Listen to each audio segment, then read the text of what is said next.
All right, count me down.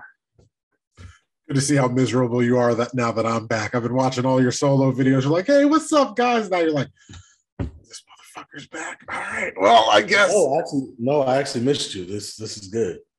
this is good. Oh, you missed me?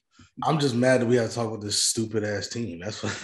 Well, you've been doing a great job, bro. So you can make this the cold open because you've been killing it with the mock drafts. For everyone that might think that like we didn't, like we broke up or something. No, I just had a kid.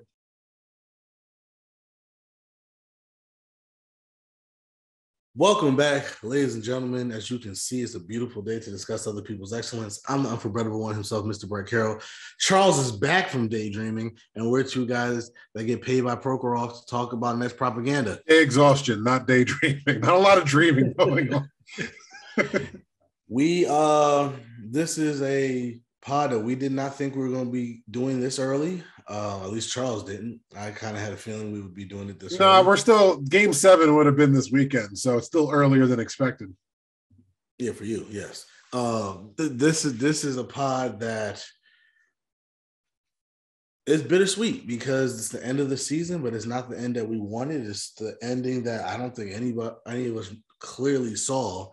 The Nets, if you've been living under a rock, have been swept by the Boston Celtics in round 1 of the NBA playoffs. So the Brooklyn Nets with Kyrie Irving and Kevin Durant did not win a single game in the NBA playoffs. Something no other team can say in the league, which is, that made the playoffs, which is insane to think about. The only team that got swept in the 2022 NBA playoffs had Kevin Durant and Kyrie Irving on the roster, which is disappointing to say the least. I think I speak for both of us when I say that last year hurt more, at least for me and Brett. Last year hurt like physically, emotionally, way more than this year. This year is more annoying. And that's the best way I can describe it, because like annoying is a broad term, but annoying is more like I'm disappointed. But last year was way more hurtful than this year, because the first game, for what it's worth, is a classic basketball game. If you didn't watch game 1, even though it's a sweep, game 1's great.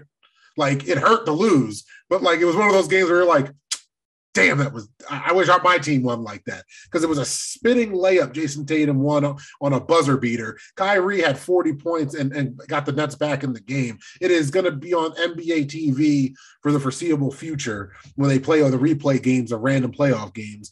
But overall, the Nets disappointed. It came down to the line that, mind you guys, I said it. I know what I said. I know how stupid it sounded when I said we only lose if we get out coached. When I said to Brett, because Brett, for everyone that wants to know, did not let me forget I said that at any point. When I say any point, I mean like we ended recording. He brought it up. I talked to him on the phone. He brought it up. Like the game 1, 2, 3, 4. He brought it up. He brought it up, guys. What I meant by that was I had enough faith in the 2 superstars and the talent of the roster, because this is not a not talented roster, to win, at least not get swept, but to win the series. With that being said, Kyrie was amazing in game 1, sucked for the next 3 games by his own standards. Kevin Durant was the worst version of Kevin Durant in his NBA career. And I'm not being hyperbolic. It was the worst version of him. He had 17 turnovers, just him, just Kevin Durant in games 1 through 3. I don't even know what the final number would be if he had any turnovers in game 4. I'm assuming he did, because give the Boston Celtics their flowers. The best defense in the NBA. What do you always say, Brett? Defense wins championships. And the Celtics have our coach, and I'm sorry, have the guy that should have been our coach, and he's doing amazing. Jason Tatum, amazing. Jaylen Brown, hold on. I slandered Jaylen Brown's name in the last 3 years on this pod because I did not think he was on the same level as Jason Tatum. I did not think he was this superstar player. And I'll be happy to say I don't know why everybody thinks that. I don't get it. I really don't. Every time I see Jaylen Brown, he plays well, and yet it's almost like we just keep saying, yeah, but it's almost like people act like it's an asterisk. I'm like, no, this dude's been balling since he got into the league. And it's almost, and what I love about he's been Jaylen balling, Brown, but he's took a step the last year too. Like he has improved. as he should. He's a young player. And my thing is, what I love about Jaylen Brown, I think he plays with that chip on his shoulder. He hears the noise. He hears that, oh, he's the one that should be traded because it's Jason Tatum's team. He's the one that, remember, even at draft night, oh, the Celtics reached when they got Jaylen Brown. They should have taken him third overall. That was a reach. He's heard all of this.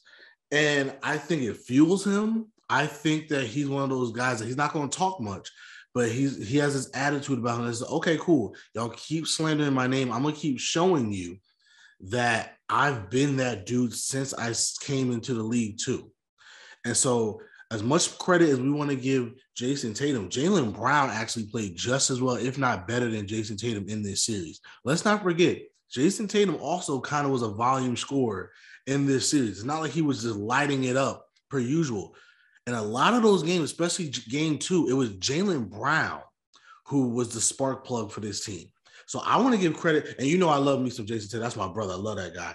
But I want to give Jaylen Brown some credit because for too long, he's kind of been dismissed as the other guy. And and for the life of me, I don't understand why. For the life of me, I understand why. He was the other guy to Tatum's rising star, but they went from a and B thing to a dynamic duo, like 1A, 1B. Instead of just A and B. So I want to give him his props. I've been one that said he wasn't this type of guy. So when I see him be a major factor in why the Nets got swept, because some people want to focus on how KD got double teamed and triple teamed, and it was just single coverage for the football term on Kai, when it's Jaylen Brown that's D'ing up Kyrie Irving when Kevin Durant's getting triple teamed or double teamed. Give him his props. That's like Kyrie dropped 40 when he was getting double teamed. Like this isn't like, high school basketball defense. This is one of the best defense in the NBA. So I want, before I start railing against my Nets, I want to do all my Celtic fan friends, give them their flowers, because this is a great defense. I don't get it twisted. Absolutely, and we knew this going into the series, and yet a lot of Nets fans were looking at me crazy when I brought that fact up. But my thing with Jaylen Brown is, early on in their careers, Jaylen Brown was a better player than Jason Tatum.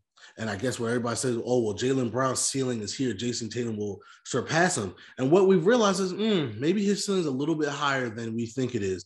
Because even though Jason Tatum has surpassed him, he's become the better player, Jaylen Brown has continued to get better as well. Those two are franchise cornerstones. Somebody on Twitter, some rando on Twitter, he must be a Celtics fan. I'm not going to give him his name out. You could find me responding to him on Twitter. Found one of my tweets from 2019 and said, oh, this aged well. Because I said something along the lines of, get back at me next year when the Celtics don't have Kyrie to be the scapegoat and we're in a better position. He's like, oh, this aged well. Motherfucker, next year from this tweet was 2020. We beat the Celtics since then. Like, the fuck? It's been 3 years. Like, I'd get it if I was Stephen A. But you found my tweet, little old me. Not the dope block. You found mine. So just, bro, Celtics fans like you are why people hate Celtics fans. Congratulations. That's what you want. You wanted to be the heel. I applaud it. That level of pettiness is something I aspire to. So I'm not hating on you, but I'm clowning you for being such a fucking loser. Fuck the Celtics. Anyway, back on to the Nets. My issue coming out of the sweep, besides the embarrassment that this team with this star power got swept, is twofold. When we going into game 4, a lot of it was about Ben Simmons and the newer segment of the Nets fans acting like he's going to be a savior. Anybody that's listened to me or knows me knows I've never been a big Ben Simmons fan. I've never been a Ben Simmons fan from LSU to now. So I never thought he was going to be a savior. I never thought he was coming back. Hold on. Mm-hmm. My bigger issue, besides all the Kyrie narrative that's always going to be there with him not playing all year and what he said after the game about gelling, is we have Kevin Durant. Before he was ever a Net, he was in the tier of superstar that is with LeBron James and Steph Curry and all these guys. Some people in the last 3 years have said he's the greatest player on the planet. Okay. Well, I know for a fucking fact, if LeBron James got swept in the first round, the narrative, me and Brett would still be scrolling past our YouTube subscriptions because that's all the world would be talking about. And here we are after getting swept, and the narrative isn't how bad Kevin Durant played, how we were running the point through an ice cold dude turning the ball over. It's about how he tweeted at Charles Barkley. It's about how Kyrie keeps saying these dumb tone deaf things, from the team's not gelling to the media's racist, and that's why he's getting criticized. When we're all talking about basketball, aren't we? Mm-hmm. So is Kevin Durant the would-be leader of this team? Is he the best player on the team? Because if he is yes to either of those questions, why the fuck is Kyrie and Ben Simmons the topic of conversation? Because it's not Kevin Durant's fault we lost. And you're going to say it is on the coaching. It is. That is 100% why we lost. Who co-signed Steve Nash as coach? So yes, it's Kevin Durant's fault we lost because that was Kevin Durant's dude. I told you at the halftime of game 2, the series was over. Mm-hmm. And you said, bro, we're still up by 10. And I said, okay, Charles, ... We'll see. I knew then we weren't going to win. We're up 17. And this fool let them come back to 10. And by the way, game 2, the Celtics came out so flat. It's almost like they conceded the series. It's almost like they did not believe they could win the series. It's almost like they were saying the same thing you were saying after game 1. Wow, KD played like shit and we still barely won. It's almost like they were just satisfied with winning a game. They came out so flat in that first half of game 2. I was actually shocked. And when we let them back in the game and the crowd got going and they got their confidence back, I knew the series was over. Coaching matters. Coaching matters. Steve Nash did not deserve the job. Me and you argued white privilege. You disagree with me and Stephen A. when I said white privilege. Here's why it's white privilege, and here's why that matters. You just brought up Ime Udoka, who was on our staff, who watched last year when Milwaukee did the same thing to Kevin Durant and how we made no adjustments. So when he went to Boston, he said, wait a minute, we could do what Milwaukee did, but better. They had PJ Tucker to do all this stuff. We got multiple guys that we can do that to Kevin Durant with. No, they have the defensive player of the year too. But that's my point. They have where Milwaukee, it was really PJ Tucker beating up Kevin Durant and making his life miserable. Ime Udoka realized, wait a minute, we have multiple guys that can do that. And I know Steve Nash is not going to make any adjustments because he didn't make any adjustments against Milwaukee. I said it last year against Milwaukee. Steve Nash cost us that series. And this is why the white privilege thing is important. There's a guy by the name of Phil Handy who should have been the coach. He's not going to get the job now. You know why? Because the Nets can't afford, not because of a race thing, the Nets can't afford to take another chance on a guy that's never been a head coach before. Even though Phil Handy's way more qualified. Phil Handy's been assistant coach for like 10 years now. Phil Handy has 3 rings with 3 different franchises. Phil Handy has the respect and the cachet of a Kyrie Irving and a Kevin Durant. Phil Handy's a guy they would actually listen to, even if, because again, I'll be fair to Steve Nash. The ISO ball, that might have been KD and Kyrie. I don't know. But the point of the matter is, either he didn't have plays or he didn't have the cachet to tell those guys, yo, we can't play like this. But even in retrospect, I'm hesitant to say the white privilege, because the white privilege thing is not just basketball, it's all sports. The white coaches with no resume get hired. I'm not denying that. So don't even try to twist like I'm that guy. But my problem with it calling that white privilege is we also had D'Antoni on the staff, who is way more qualified as a head coach in the NBA than Steve Nash is. As simple as that. Like, it's not just that the black assistants were there and more qualified. We had a really, really white guy that was way more qualified that I think everybody would have been more comfortable with going into the playoffs, both years now, with D'Antoni. Oh, and it's obvious him leaving was a huge deal because even last year we at least ran some plays. We don't run any plays this year. But the point I'm making is that's why I say it's not fair because there's not just Phil Hannity, a guy like Sam Cassell, a guy like Ime Udoka. These guys have been working their ass off to get their opportunities. And when you let people cut the line like this and then fail miserably, it makes it that much harder for those guys to get a job. And by the way, not just black coaches, there's white coaches who have been assistants that are waiting their turn. And again, Sam Cassell's been waiting forever. That dude's been an assistant almost as long. It feels like he's been an assistant just as long as he was a player. Right. And so now what's going to happen, or at least what I think is going to happen, is the Nets are going to go with a guy with a better resume who's won at the highest level that they know, that they're comfortable with, that they trust, which is probably going to be an old white guy. Hold on. Take the race out of it. You know what I mean? Like, I just don't like, let's cross that bridge when we get there. Right. So the problem I have with just solely blaming Steve Nash, and as you know, literally I was really heated at Steve Nash during the series. So I'm not like absolving him of blame because he didn't coach. That's like, he didn't even do a bad job. He didn't do his job. So that's beyond the point, but that's who they wanted.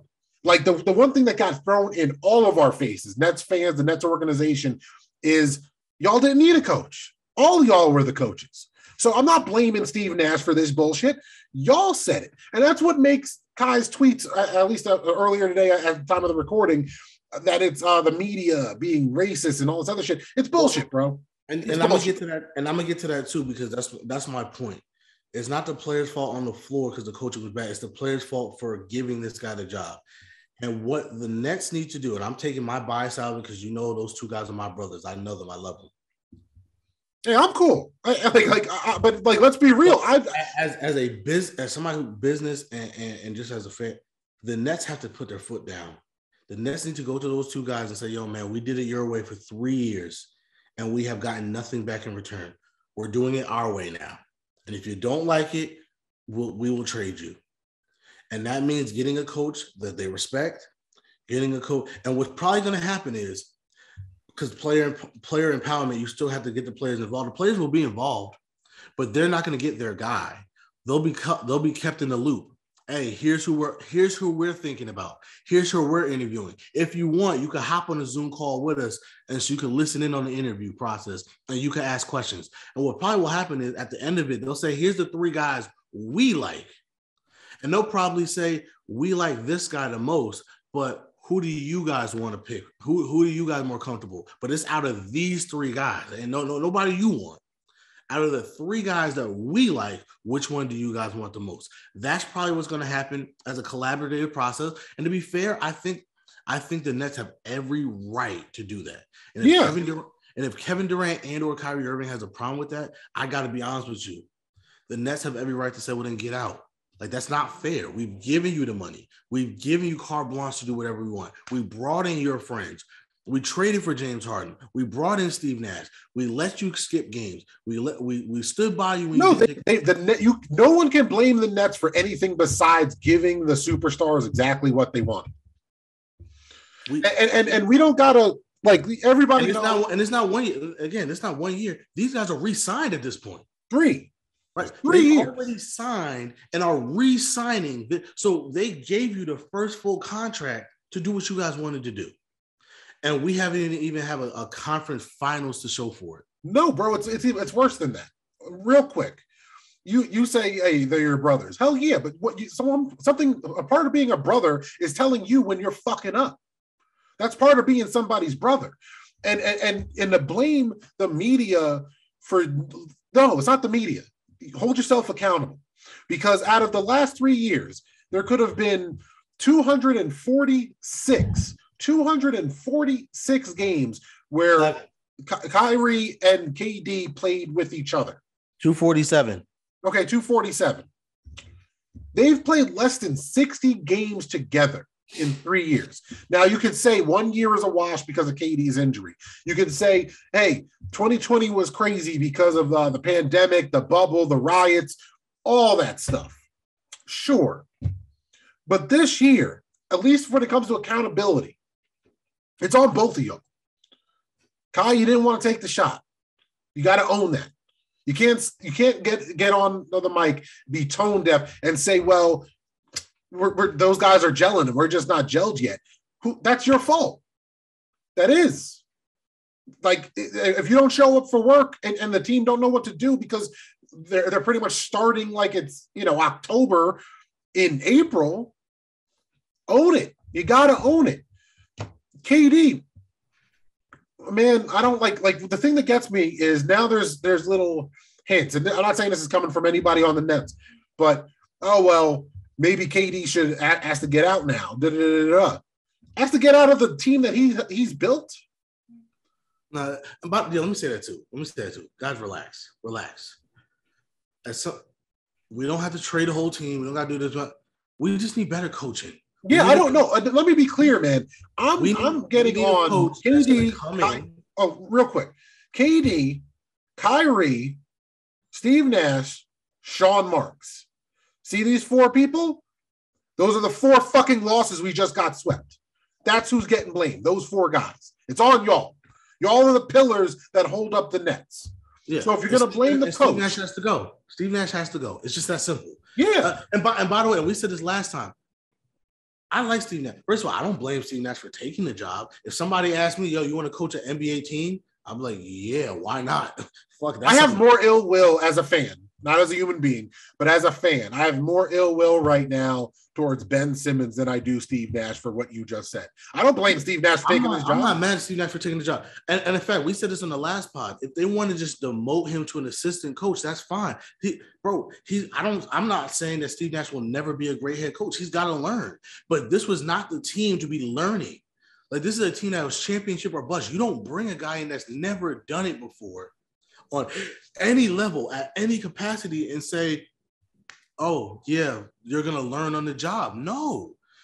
Demote him to assistant, groom him, let him experience it. It's just that simple. And my thing is, and the reason why it annoyed me going into the series, not just with you, but with all these stupid-ass Nets fans that were fucking arguing me, talking about, but oh my God, but we have Kyrie and KD. We have, as if I didn't know that. Like, oh shit, I forgot. You're right. We have Kyrie and KD. Idiots. I know them. They're my brothers. Before Charles got on, I was on the phone with Kai. I have KD's number. We follow each other on Instagram and everything like that. I know them. And I'm still saying that's not good enough. And you idiots are arguing, not you, but you other idiots are arguing with me like, oh my God, but we have Kyrie and KD, as if I did not know that. You're not going to find a bigger Kyrie and KD fan than me, besides their fucking parents. Okay? So when I say that that's not going to be good enough, there's a reason why I'm saying it. Because I watched this team all year. And the only time we even won games is when one of those dudes was dropping 40 plus. And that was the same thing all year. And that was against bad teams. So I'm sitting to myself, wait a minute. So how are we going to play against good teams that have game plans against us? Like I said, people don't realize when you go into the playoffs, you get a binder this freaking thick. You get a binder this freaking thick on the other team with all their tendencies, all their plays, all the everything. Teams are ready to game plan against you in the playoffs. And we had a coach whose game plan was super simple. That was high school football. And I say football because that's what it was. It was, I got a star running back. I'm just going to keep running to the right every time. But coach, they're overloading the right side. I don't care. We're just going to keep doing it and pray it works because my running back, my best player. Matter of fact, here's an adjustment. We're just going to run Wildcat. I want him to play quarterback at this point because I need the ball in his hands every single time. Am I going to blame the running back for throwing 3 interceptions? No, because that's not his job. You were using Kevin Durant as a fucking point guard. The one thing he can't do is literally the only thing in his game that he's not that good at. God forbid. And he made me look like an asshole because I was arguing with a Celtics fan saying that all he is a scorer. I was like, no, he isn't. He's a really good passer too. And apparently, because when I was defending the 6 assist average this season, like they took it as he's a facilitator. No, he's not. He makes smart plays. That doesn't mean he's the point guard. That doesn't mean he's a point forward. That doesn't mean just because LeBron James is a point forward and you're the greatest player in the world, you got to play like LeBron James. Exactly, and that's the issue that play, especially in basketball. It's the same argument I make for LeBron versus Jordan. Just because somebody's the greatest doesn't mean whoever is coming up has to play exactly like them. We don't do that in any other sport. Kevin Durant is great for what Kevin Durant does. LeBron is great for what LeBron does. MJ is great for what they do. They're three totally different players with three totally different playing styles. And yet, it's like in order to be the GOAT, you have to mirror whoever we think the GOAT is at this time. That's not how that works. And again, what frustrated me about this is people are arguing with me about how good these guys are. I never questioned their greatness. Bro, everybody listening knows you don't know shit about I'm saying the way we play basketball is not conducive. And Charles, this is really going to piss you off. You know how I knew it wasn't going to work? Do you know how I really knew it wasn't going to work? Something I said that was stupid, apparently. It's the same thing I keep saying about my Steelers. You keep saying, oh, Ben Roethlisberger was so good, and if Antonio Brown was so good, why didn't y'all win a Super Bowl? And what do I always say? Because we had no defense. I always say. Somebody give Brett some props. He's had nothing but football pods without me. And he waits till I come back to make an AB reference. This motherfucker. but seriously, every time we have this argument, do I not say the same thing? I said, bro. No, you're consistent. You are very consistent. Came down to those two guys being fantastic, or at least clutch as fuck. And I always said to you, the reason why I think those guys are all-time greats is because every single game we actually won was because those guys being great, and we never had a losing season. We made the playoffs 4 out of those 6 years. We won at least a playoff game 3 out of those 4 years. We made it to an AFC title game one time. That's how great those two dudes were, because if they weren't great, we weren't even winning. So, and that's football when you at least have a 50-50 chance of winning once you're in the playoffs because it's one game. So now I'm sitting there, this is basketball. And yes, Kevin Durant, Kyrie Irving, two of the greatest players we've ever seen. But I'm sitting there saying the history of sports tells me this isn't going to win. You cannot ask two people to be brilliant every single game just in order to have a chance of winning. That's the key word, chance. Because Kyrie was, like you said, Kyrie was brilliant in game 1. We still lost. Mm-hmm. Kevin Durant was brilliant in game 4. He wasn't brilliant. That's the misnomer. He was just him. That wasn't brilliant. Game 4, he had a really good game. He had a really good game, but KD is great. But we still lost. But we still lost. The point of the matter is, they had to be brilliant, just like the Steelers. They had to be brilliant just to give us a chance of winning. And that's why I was saying, like, bro, I keep telling you, y'all keep throwing out these great names. Great names don't mean shit if you don't play the right way. If you do not, the history of sports tells us you have to be a good defensive team. I've heard a couple of dumb takes that I just want to share with everybody because this is my pod, and I like sharing people's dumb takes. Makes me feel better about my dumb takes. The dumbest take that I've seen coming out of this sweep is a, air quotes, Nets fan saying we should trade Kyrie Irving. Now, when I say that in your head, you're probably like, for who? Dame Lillard? Somebody like that? Hell, even a Russell Westbrook, because there's machinations of 2K that would make sense in your head for that, right? Reuniting the old Thunder, reuniting the old Cavs in different areas. That makes sense. No, I saw some asshole say, trade Kyrie Irving for Pat Bev. I'm gonna let all y'all marinate on that for a second. And then another one comes from one of my homeboys, one of my best friends in the world. Shout out, Sats, you dumb motherfucker.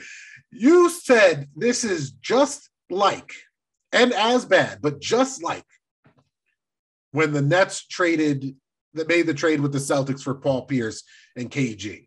You said this is just the same situation, but with KD and Kyrie. And I just want everybody know. I'll put you this way: James Harden, if Ben Simmons never plays for us, the James Harden trade will be just as bad. And I said it then. Yes, yeah. I get that point of it, but you can't compare the free agent signings of Kevin Durant and Kyrie Irving to the Celtics trade.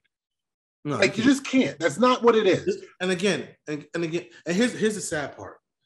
The optimistic part of me says, hey, we'll be fine next year. Ben will finally play. KD, Kyrie will be good. Because I said if Ben Simmons doesn't play, we have no chance because he did give us things that we needed. Defense, playmaking, rebounding, all that bullshit. Yeah. Oh, yeah. He didn't play.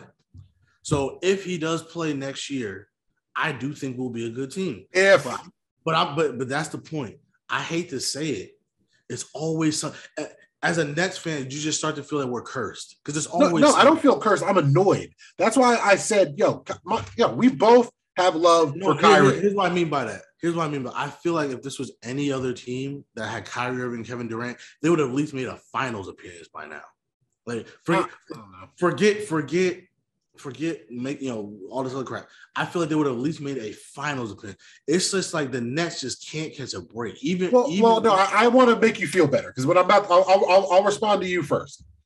No, because so 2019, the 2019 playoffs, just for everybody to follow along timeline wise, is when D'Angelo Russell, Karis LeVert, Joe Harris, all of them lost to the Celtics in round one. Great year, really, really gritty team. One of my favorite teams of all time. Sixers. The Sixers. What'd I say? Celtics. Oh, my bad. They lost to the Sixers in the first round. We signed KD and Kyrie and DeAndre Jordan. 2020, the bubble. So exactly. 2021. KD's Achilles. So I'm not talking about that yet. Yeah. No, I'm just saying. So last year was the first real year, and we lost to what became the eventual champions in a 7-game series that apparently is being remembered fondly by basketball fans. So as much as it hurt us, at least it is what it is. We lost to the champs. This year's the first big what the fuck disappointment. Last year hurt. Last year was damn. This was our year. It was like the Bills missing, the wide right? It hurt. The next loss is like, what the fuck? This is what we're at now.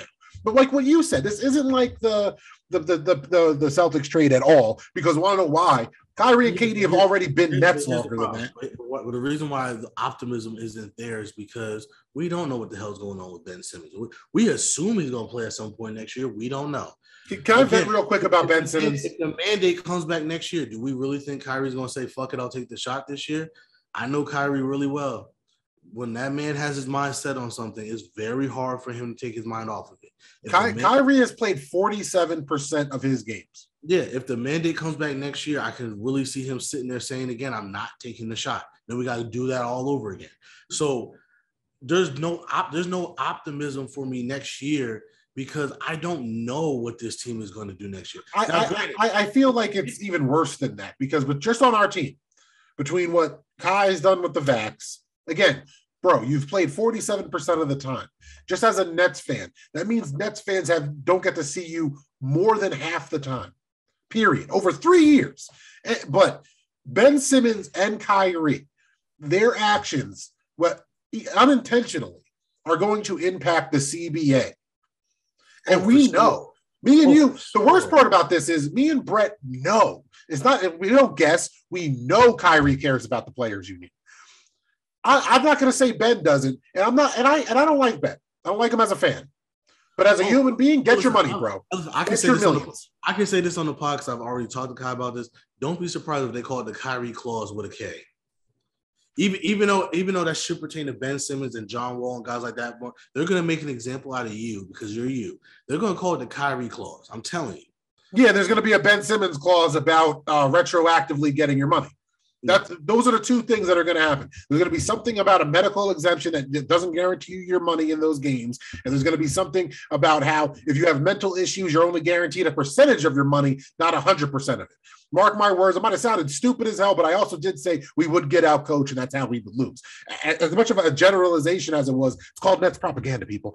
Anyway, I'm already over Ben Simmons because we called us, the collective Nets fans, not just being Brett, but us Nets fans, gave Darren Williams hell for not being Chris Paul. Darren Williams, for all of his fucking problems, for all of his questionable intangibles about his heart, like on the court, not his heart away from the court, dude does work. All the autism shit, I've never forgotten. I've always appreciated it. But on the court, we've questioned your heart. You know what the difference between Ben Simmons and Darren Williams is? Through all of Darren Williams' mental shit, he always was there if he was healthy.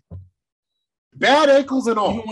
Even when he wasn't healthy, we forget he played with ankle splint, with chipped ankles. Mm-hmm. He had bad wheels. That fucking hurts. And now I'm supposed to be here acting like a dude that's had good stats in the NBA, is the savior when the dude couldn't get up for a game that had pretty much zero pressure. Well, by the way, that was stupid. I'm not even mad about Ben Simmons about that. That was stupid on the Nets part. You put it out there that he could play, but again, better coaching, by the way. You put it out there that he could be there for game 4, 5, and 6. You know what the Celtics said? Oh, okay, we're going to bring back Robert Woods game 3. Because idiots, that's the more important game. And by the way, even though Robert Woods didn't play a lot, his small little impact helped. So the 8 minutes that you gave Blake Griffin, you're telling me that you couldn't have gave that to Ben Simmons? No, Ben Simmons didn't want it. But what I'm saying is, by you putting it out there that he was coming back game 4 when you're already down. Because he wasn't going to play game 3. I'm not putting that on coaching. I'm not putting that on the Nets. That makes no sense. If you could play Monday, what the fuck? Why can't you play Saturday? I agree, but that's Ben Simmons. That's clutch sports. But what I'm saying is, this shouldn't have even said something. No, I get that, but every fucking game since the trade, we've been asked, and I'm with the Nets. If you're even playing me and saying, oh well, maybe game 4, fuck it, I'm saying it because you've been playing this maybe game for months, bro. If you say maybe game 4, I'm saying okay, cool, so you're definitely playing game 3, like that. That's just my thing. Is either keep him out or don't say shit at all. I agree. I 100% agree. But I'm saying, and this is my news hat on, right? It wasn't the Nets that said game 4. It was Ben Simmons' side that said game 4. And what he thought was it wouldn't go public because the Nets felt if you can go game 4, you could go game 3. And maybe, as stupid as it may be, but it makes sense to anybody else that has to work for a living, that would pressure you into showing up. Because at the end of the day, I'm trying to be respectful of mental issues because it affects everybody differently. But one thing I've been through is a back injury. And from that back injury, I had my own anxiety and depression. So I'm speaking from a place of at least I can relate to it. And you're playing fucking basketball. You're getting paid millions to play basketball. This ain't war. You're not in an octagon. You're not getting punched in the face. I have a bad back. Yo, give me Ben Simmons' talent and money, and I would have played last year with 2 herniated discs. Like, yo, we all got shit going on, and I'm trying to be so respectful of mental issues. It's been a fucking year. You've had a year. I've given you, as a human being, a whole year, a calendar year for you to get your mind right. And you can't hoop. There's dudes dying younger than you. But when you're down 0-3, I'm not bringing you back for game 4. Yo, I don't care about 0-3. I don't care. That's all besides the point. We're talking about basketball. Okay, put your AI tone on. We're talking practice. We're talking games. These are games. There's dudes, Ben Simmons' age, 25 years old, in the dirt because they were fighting a war. Whether that's in the Middle East, whether that's in Ukraine. There's shit going on that's actually real. There's people getting shot 5 minutes down the road from where I am right now. So I just want to know, what is the big fucking deal about you facilitating a goddamn offense and D'ing up for 8 minutes and then saying, hey, man, I can't go. And then the whole world gives you this slack. You couldn't even do that. Soft. So my thing is, again, what optimism do I have he's going to do it next year? Exactly. I don't have any faith in it. And that's the thing. A back, you can't even say anything about it. If he tweaks his back coming into training camp, then what? Exactly. No, but that's what's going to happen regardless. He's going to say, oh, man, I was practicing so good all summer, and oh, it's September now. Ouch, my back. I have a bad back. I understand how that works. But, Brett, you know more than most people, bro. If I had his contract, I would have been out last year way sooner with a bad back still. Trying. I was hurt. I couldn't walk last playoffs. Like when we were watching the games, all of us enjoying the Nets-Bucks series after they beat the Celtics. Both of those series, I was like, I couldn't walk really. That's how bad my back was. Listen, this is what I'm going to say. If you're the Nets and you have any inkling that this is going to keep going, call Washington right now, and say, yo, sign and trade Bradley Beal for Ben Simmons. What the fuck would Washington do that for? Hey, It's the 3-team trade. I wanted to do it at the trade. Okay, Brett. I know you got used to just running the Dope blog solo these last couple of weeks, but I didn't know you were smoking that good of shit without me. So I'm gonna need you to pass it. No, hold on. Because I'm gonna explain to you why Washington might do it. No, they wouldn't. No, I wouldn't do it. Can you let me finish? Same reason why I said during the 3-team trade, Bradley Beal's a free agent. He can go anywhere. You can lose him for nothing. If you do a sign and trade, maybe Ben Simmons wants to play for you guys because there's no pressure. There's no spotlight on him. And you could build around him, which is what he's always wanted with Philadelphia, a team that's going to be built around him. What are the Nets? Where's the pressure? It's built around him. You can't get more around him than what the Nets are. It's nothing but three-point shooters. We completely hold on. The Nets are still championship or bust. And if Ben Simmons doesn't play well in the playoffs and he's the reason why we lose, that is pressure. Washington's not making the but then why would Washington even want that? You're pretty much saying, okay, I only want no pressure, and the second we hit the playoffs, I'm too much of a bitch to play. Like, what are you playing in the playoffs for? Every team wants to win the chip. That's the pressure of it. It's every team has the same pressure to win. I mean, not Sacramento. If Sacramento was the 8th seed, I don't think anyone's bitching out, except for Ben Simmons. If we trade him to Sacramento and somehow they make the playoffs, all of a sudden he's going to be like, well, this is too much pressure for me. What are we talking about? It's basketball, bro. It's not even football. I said war. I said combat sports. I talked about getting punched in the face. There's football players out here, man. Like you can't ball. You can't do what we do for free. Go up to the park and just ball out. You're getting paid millions, money that is generational, and you just can't. Like that's it. That's all. Bro. We got real problems out here. I'm really like past my point. Like I gave you a year as a human being. Gave you the benefit of the doubt for a year. Well, we'll see. Before we go, because this is our season finale, unfortunately. For the Nets, at least. For the Nets. Well, football never stops. Even BSing at work, we only got probably 2 more pods for the season finale of that. Charles lost a bet.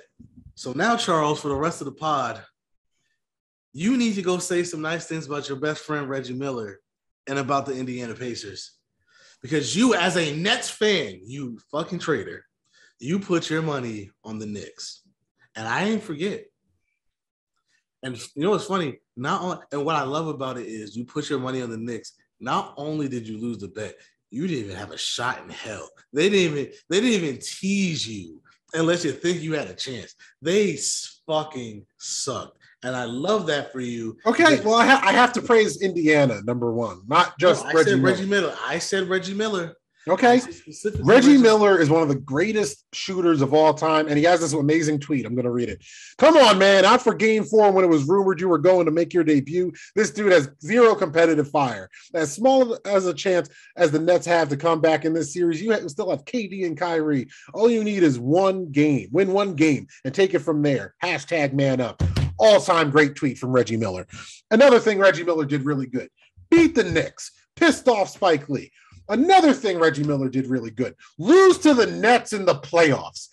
All these things I love Reggie Miller for. And not for nothing, in all seriousness, pretty good on TV. I've always liked him as a broadcaster. And that's not even me being funny. It's like him and Jalen Rose. Hated them as players. Love them behind the TV talking to me about the sport. As far as the state of Indiana, you gave us Mike Pence. Fuck you. Everything else, though, is kind of all right. Like Pat McAfee. He's really cool. He played for your state. I like him a little bit, more than a little bit. He had a great WrestleMania match, kind of like a classic match. Had a match with Vince McMahon afterwards. Did you hear about that? Yeah. He lived his dream. It's actually heartwarming. You would actually enjoy it a lot. What else is in Indiana that I don't have to hate on? The Colts, they got rid of Carson Wentz. He's a bitch. That was really good. Good for them. The Colts are always looking to rebuild. The Colts have been actually a consistent organization. Their owner's a little shady, likes popping pills, getting drunk, and going out driving. But overall, they seem to be treating players really well and seem to be a first-class organization. The basketball team. I have to say something about the Pacers. Yep. The pinstripe navy jerseys. They're really nice. Always liked them. I'm not saying anything nice about the Hoosiers or whatever the fuck they are because I don't know what that means. But Bojan Bogdanovic, he was a Pacer once. I like him a lot too. He was really cool. Anything else? How much longer do I got to do this? I love this. Oh my goodness. What was the time limit? What was the time limit of this? We're supposed to do it for the whole pod, but I didn't want to. No, it was not the whole pod. Yes, it was. Go back and watch it. It was supposed to be for the whole pod. It was supposed to be a whole pod's worth of stuff. All right, I got more. Don't worry. Matthias, what's his face, and the other pass rusher that was on the Peyton Manning Colts. Peyton Manning got all the fucking credit for those teams. They said they had no defense. There's like 3 Hall of Famers on that defense. What's his name? Bob Sanders out in the secondary, and that pass rush was amazing.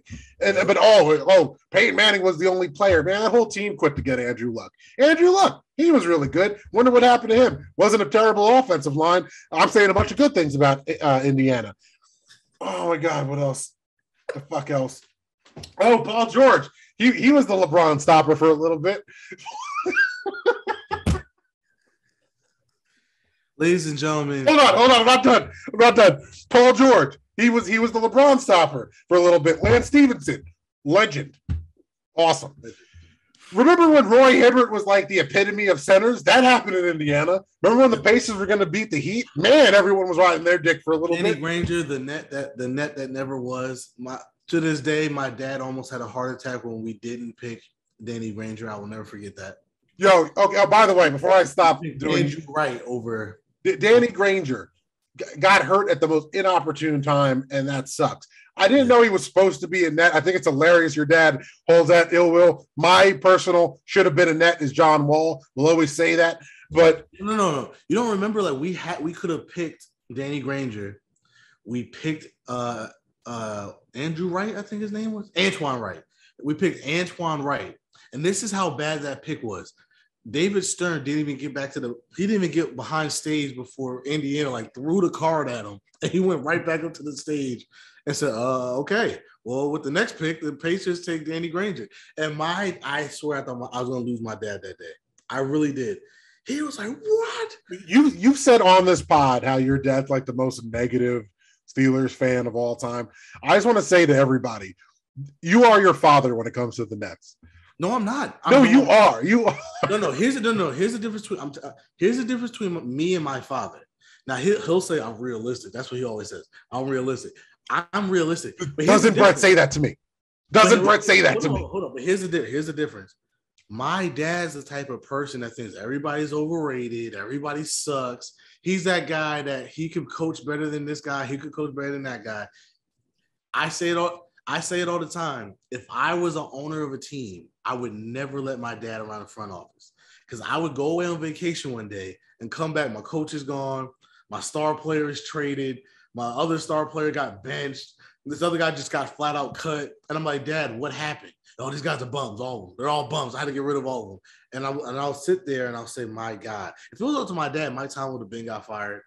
If it was up to my dad, Ben Roethlisberger would have been got traded. If it was he didn't like Troy Polamalu at one point. I'm just going to put that in perspective, okay? He didn't like Troy Polamalu at one point. He thought Antonio Brown was too small to play football. What we get Antonio Brown? He's too damn small. And by the way, that's why another reason why I say Antonio's the GOAT, because that's the only time my dad had turned around like, I'm not gonna lie. That's the baddest brother I've ever seen in my life. That's how I knew Antonio Brown was the GOAT. I said, wow, my dad complimented a player. Lord have mercy. This guy has to be good.